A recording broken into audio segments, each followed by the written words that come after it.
Hello बच्चों, कैसे हो आप सभी। This is Rajiv, welcome back to our learning classes. तो बच्चों आज हम पढ़ेंगे केमिकल प्रॉपर्टीज़ ऑफ एसिड, जो class 10th chapter 2 acid bases and salt का है। ठीक है, तो आइए स्टार्ट करते हैं केमिकल प्रॉपर्टीज़ ऑफ एसिड। तो बच्चों अगर हम बात करें यहाँ पर केमिकल प्रॉपर्टीज़ की, केमिकल प्रॉपर्टीज़ ऑफ एसिड। अब एसिड्स की केमिकल प्रॉपर्टीज़ क्या क्या होती है। पिछली वीडियो में मैंने यहाँ पर आपको डिफरेंस बताया था, यानी कि प्रॉपर्टीज़ बताई थी कि यहाँ पर एसिड और बेस की प्रॉपर्टीज़ क्या क्या होती हैं। उसके अंदर हमने केमिकल प्रॉपर्टीज़ के बारे में पढ़ा था और यहाँ पर हमने कुछ फिजिकल प्रॉपर्टी के बारे में भी पढ़ा था यहाँ पर। ठीक है, आज हम यहाँ पर बेसिकली बात करेंगे किसकी, केमिकल प्रॉपर्टीज़ ऑफ एसिड की। अब देखो केमिकल प्रॉपर्टीज़ की पहली अगर मैं यहाँ पर बात करूँ तो फर्स्ट नंबर पे कि जब भी कोई एसिड मेटल के साथ रिएक्ट करें, एसिड रिएक्ट्स विद मेटल, अगर वो मेटल के साथ रिएक्ट कर रहा है तो यहां पर देखना है हमें कि प्रोडक्ट जो होगा वो क्या क्या प्रोडक्ट बनता है। ठीक है, तो सबसे पहले अगर मैं यहां पर लेता हूं एसिड और यहां पर मैंने ले लिया मेटल, तो जब भी एसिड और मेटल जब रिएक्ट करेंगे आपस में तो यहाँ पर एक सब्सटेंस बनेगा, इसका नाम है सॉल्ट सब्सटेंस बनेगा। ठीक है, और एक यहाँ पे बनेगा, यहाँ पर हमारा क्या, हाइड्रोजन गैस। ठीक है, तो यहाँ पर जब भी हम एसिड लेंगे और एसिड के अंदर मेटल हम क्या करेंगे, जैसे रिएक्ट करेंगे यहाँ पर दोनों को, तो यहाँ पर एक सब्सटेंस बनेगा हमारा सॉल्ट और एक यहाँ पर कौन सी गैस निकलेगी, हाइड्रोजन गैस निकलेगी। ऐसी ध्यान रखना। ठीक है, मैं एक्सपेरिमेंट के थ्रू यहाँ पर हाइड्रोजन गैस आपको नेक्स्ट वीडियो में यहाँ पर हाइड्रोजन गैस को यहाँ पर बनाना दिखाऊंगा मैं कि कैसे यहाँ पर हाइड्रोजन गैस निकलती है। ठीक है, आ रही बात समझ में। तो यहाँ पर देखो एसिड और मेटल जब भी रिएक्ट करेंगे तो यहाँ पर ध्यान रखना सॉल्ट बनेगा और हाइड्रोजन गैस। ठीक है, जैसे मैंने एसिड यहाँ पर ले लिया, क्या, HCl ले लिया, एसिड क्या ले लिया मैंने, HCl, और प्लस मेटल यहाँ पे मैंने ले लिया Zn मीन्स जिंक ले लिया मैंने यहाँ पर। ठीक है, तो HCl एसिड ले लिया और मेटल ले लिया मैंने जिंक। जैसे ये दोनों रिएक्ट करेंगे आपस में तो यहाँ पर एक सॉल्ट बनेगी और हाइड्रोजन गैस। ये जो एसिड होता है ये क्या देता है हमें, H+ आयंस, यानी कि हाइड्रोजन गैस यहाँ से निकल जाएगी, तो यहाँ पर हाइड्रोजन गैस निकल गई H2। ठीक है, इसके बाद ये Zn जो होगा वो किसके साथ जुड़ जाएगा, Cl के साथ, तो यहाँ पर क्या बनाएगा, ZnCl2, जो कि क्या होगा, सॉल्ट रेंज। क्या होगा, ये सॉल्ट होगा। आगे बात समझ में। तो ये पहली प्रॉपर्टी थी केमिकल प्रॉपर्टीज किसकी, एसिड की, किसके साथ, मेटल के साथ। ठीक है, इतनी बात क्लियर है। नेक्स्ट अगर हम बात करें आगे, सेकंड अगर प्रॉपर्टीज की बात करें तो सेकंड प्रॉपर्टीज देखो क्या होगी,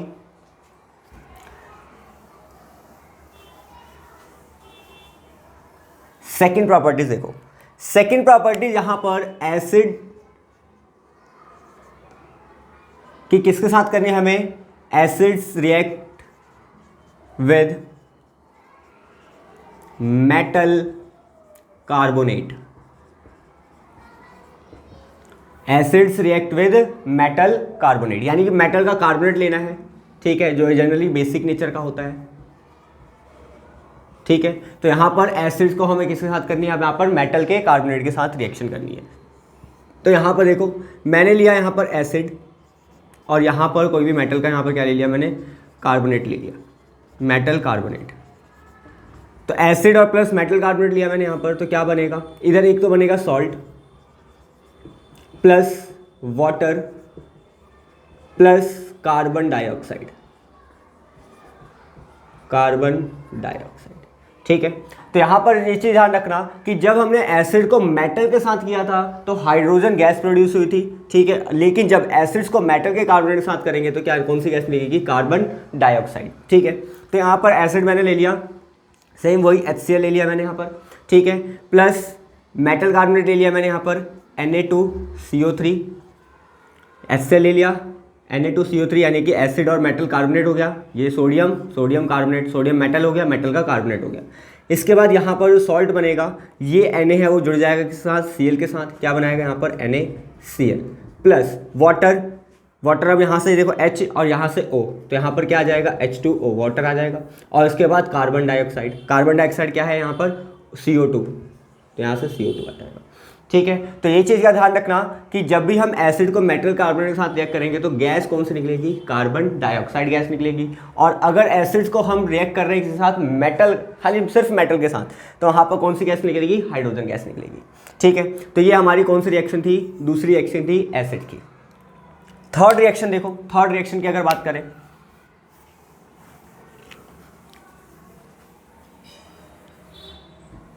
देखो थर्ड रिएक्शन जो होगी हमारी इसके अंदर मेटल हाइड्रोकार्बोनेट, मेटल हाइड्रोकार्बोनेट, यानी कि एसिड्स को अब मेटल के हाइड्रोकार्बोनेट के साथ क्या करना है, रिएक्ट करना है। हाइड्रोकार्बोनेट का मतलब यहां पर हाइड्रोजन कार्बोनेट भी कहते हैं इसको हम, हाइड्रोजन कार्बोनेट भी कहते हैं, और इसको बायकार्बोनेट भी कहते हैं, मेटल बायकार्बोनेट भी कहते हैं। ठीक है, मेटल हाइड्रोकार्बोनेट बोलो, मेटल हाइड्रोजन कार्बोनेट बोलो, या फिर मेटल बायकार्बोनेट बोलो। ठीक है, तो यहाँ पर एसिड की रिएक्शन करनी है इनके साथ। तो यहाँ पर मैंने लिया यहाँ पर एसिड प्लस, इसके बाद मैंने मेटल बायकार्बोनेट यानी मेटल हाइड्रोजन कार्बोनेट ले लिया, तो NaHCO3 क्या ले लिया मैंने, NaHCO3 यानी कि मेटल हाइड्रोकार्बोनेट ले लो यहाँ पर, मेटल हाइड्रोकार्बोनेट। और जैसे ये रिएक्ट करेंगे तो सेम जैसे यहाँ पर मेटल कार्बोनेट में यहाँ पर क्या बना था, प्रोडक्ट फॉर्म हुआ था, वैसे ही मेटल हाइड्रोकार्बोनेट में भी क्या होता है, सेम प्रोडक्ट बनता है। सॉल्ट बनेगा प्लस वाटर बनेगा और प्लस यहाँ पर कार्बन डाइऑक्साइड, प्लस यहाँ पर कार्बन डाइऑक्साइड। ठीक है, तो यहाँ पर सॉल्ट बनेगा, वाटर बनेगा और मेटल का कार्बोनेट बनेगा। यहाँ पर मेटल क्या बनेगा, यहाँ पर वाटर के साथ कार्बन डाइऑक्साइड गैस निकलेगी। ठीक है, तो एसिड मैंने ले लिया वही सेम HCl ले लिया मैंने, प्लस मेटल हाइड्रोकार्बोनेट ले लिया मैंने NaHCO3, सोडियम बायकार्बोनेट ले लिया, सोडियम हाइड्रोकार्बोनेट ले लिया। इसके बाद जैसे ये दोनों रिएक्ट करेंगे आपस में तो यहाँ पर क्या बनेगा, सॉल्ट बनेगा, कौन सा, NaCl सॉल्ट बनेगा। ठीक है, वाटर कौन सा बनेगा, वाटर का फॉर्मूला क्या होता है, H2O वाटर बनेगा यहाँ पर, और CO2 गैस निकलेगी। ठीक है, तो एसिड को अगर मेटल कार्बोनेट के साथ रिएक्ट करो, यानी एसिड को मेटल हाइड्रोकार्बोनेट के साथ रिएक्ट करो तो यहाँ पर गैस ध्यान रखना कौन सी निकलेगी, यहाँ पर कार्बन डाइऑक्साइड गैस निकलेगी। तो ये हमारी कौन सी रिएक्शन थी, थर्ड रिएक्शन थी। मेटल यानी कि मेटल हाइड्रोकार्बोनेट की मतलब रिएक्शन करी, किसके साथ, हमने एसिड के साथ रिएक्शन करी। तो यहाँ पर हमारी कौन सी रिएक्शन, थर्ड रिएक्शन थी, जिसके अंदर देखा हमने कि सॉल्ट बना है, वाटर बना है और कार्बन डाइऑक्साइड बना है। ठीक है, चलो नेक्स्ट अगर हम बात करें आगे, ये हो गई हमारी तीसरी रिएक्शन। अब देखो फोर्थ रिएक्शन, फोर्थ रिएक्शन देखो, फोर्थ रिएक्शन की अगर बात करें तो एसिड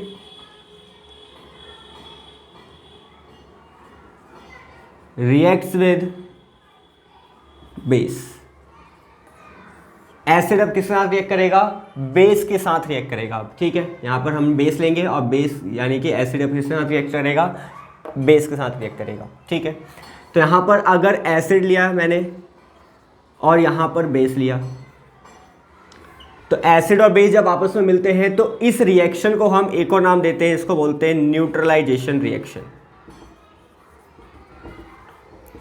न्यूट्रलाइजेशन रिएक्शन। ठीक है, इसको हम क्या बोलते हैं, न्यूट्रलाइजेशन रिएक्शन भी कहते हैं। एसिड और बेस जब आपस में मिलते हैं तो यहाँ पर बनता है सॉल्ट और प्लस वाटर।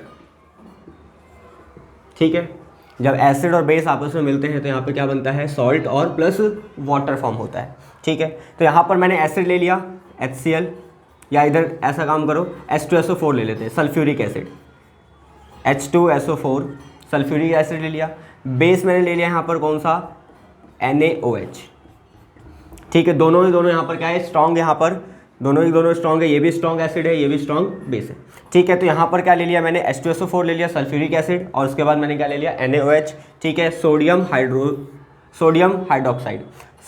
हाइड्रोक्साइड। अब इसको हम कास्टिक सोडा भी कहते हैं, कास्टिक सोडा भी कहते हैं इसको। ठीक है, सोप बनाने के काम भी आता है, आगे पढ़ेंगे हम। ठीक है, तो यहाँ पर H2SO4 हो गया और NaOH ले गया। जैसे ही मैं यहाँ पर NaOH और H2SO4 लूँगा तो यहाँ पर सॉल्ट बनेगा, इसका नाम हो जाएगा, यहाँ पर Na जुड़ जाएगा SO4 के साथ, यानी कि क्या बनाएगा, Na2SO4 सोडियम सल्फेट बनाएगा यहाँ पर, और प्लस यहाँ पर ये H2 जुड़ जाएगा इसके साथ OH के साथ, तो यहाँ पर क्या बनाएगा H2O वाटर फॉर्म बनेगा। आ रही बात समझ में? ठीक है, तो ये हमारा क्या हो गया, हमारा न्यूट्रलाइजेशन रिएक्शन ही कहते हैं इसको बैलेंस कर लेना। ठीक है, बैलेंस करना मैंने सिखाया था आपको। ठीक है, तो यहाँ पर ये क्या हो जाएगा, न्यूट्रलाइजेशन रिएक्शन हो गया, एसिड और बेस हो गया। यहाँ पर जब रिएक्ट करते हैं तो क्या बनता है, सॉल्ट और वाटर फॉर्म होता है। ठीक है, तो ये हमारी कौन सी रिएक्शन थी, ये फोर्थ रिएक्शन थी हमारी किसकी, यानी कि फोर्थ प्रॉपर्टीज है किसकी, एसिड की, केमिकल प्रॉपर्टीज है ये। ठीक है, चलो बात करते हैं अब नेक्स्ट पांचवी रिएक्शन। देखो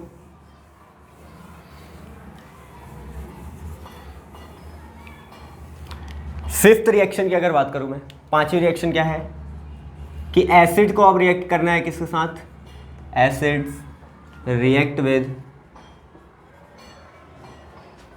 metal oxide, acids reacts with metal oxide. ठीक है, यहाँ पे ध्यान रखना है ये जो मेटल ऑक्साइड होता है ये होता है बेसिक नेचर का, ऐसे नेचर का, बेसिक नेचर का। ठीक है, और नॉन मेटल ऑक्साइड क्या होता है, एसिडिक नेचर का। तो सेम वही है, ये हमारा एसिड है, ये हमारा बेस है, बेसिक नेचर का है, तो सेम वही चीज़ होगी यहाँ पर भी। एसिड ले लिया मैंने प्लस मेटल ऑक्साइड ले लिया, मेटल ऑक्साइड। ठीक है, जैसे ये दोनों रिएक्ट करेंगे आपस में तो सेम वही, जब एसिड और बेस रिएक्ट कर रहे हैं तो सॉल्ट प्लस वाटर फॉर्म होगा। एसिड और बेस जब रिएक्ट करते हैं तो यहाँ पर क्या बनता है, सॉल्ट और वाटर। तो यहाँ पर मेटल ऑक्साइड लिया है बेस की जगह। ठीक है, ये भी बेसिक नेचर का ही है। एसिड मैंने ले लिया यहाँ पर HCl ले लिया, मेटल ऑक्साइड ले लिया Na2O ले लिया। ठीक है, तो जैसे ये रिएक्ट करेंगे तो Na जुड़ेगा किसके साथ, Cl के साथ, तो यहाँ पर बनाएगा NaCl, और यहाँ पर O जुड़ जाएगा इसके साथ, तो क्या बनाएगा, वाटर फॉर्म में। ठीक है, तो ये रिएक्शन हमारी कौन सी हो गई, एसिड जब मेटल ऑक्साइड के साथ क्या करता है, रिएक्शन करता है। क्लियर इतना? तो ये 5 रिएक्शन आज हमने क्या करी, कवर करी, यानी कि 5 यहाँ पर प्रॉपर्टीज पढ़ी है किसकी, एसिड्स की हमने। ठीक है, आई होप आपको समझ में आया होगा। ठीक है, पसंद आई होगी वीडियो तो आप लाइक करें, शेयर करें और दोस्तों में सब्सक्राइब करना ना भूलें। Thank you so much.